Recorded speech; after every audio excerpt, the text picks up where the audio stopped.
c'est un film nécessaire parce qu'il faut que ça soit raconté. Et là où c'est difficile, où il y a un vrai défi de réalisation en télévision, c'est comment tu filmes des disparus, comment on filme des gens qui ne sont pas là, comment on filme dans un pays qui n'existe plus, où on ne peut plus aller, au risque de soi-même disparaître.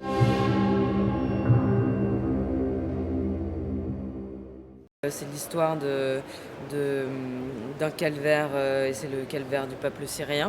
Donc c'est une enquête qui a duré longtemps, qui a pris beaucoup de temps, qui est éprouvante. C'est un film difficile, difficile à faire, difficile à tourner parce que les gens ont peur. Une grosse partie du film, ça a été des interviews. On a mis les gens sur une chaise, tout simplement, et on a discuté avec eux pendant des heures, des heures, des heures.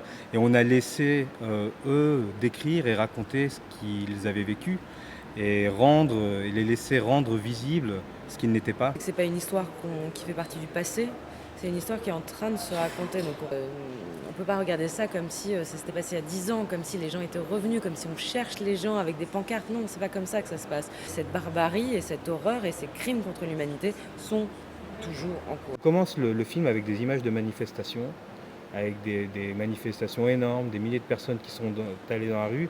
Et la question, il n'y a plus ces manifestations-là aujourd'hui. Et tout le monde n'est pas passé dans la rébellion islamiste avec une barbe, etc.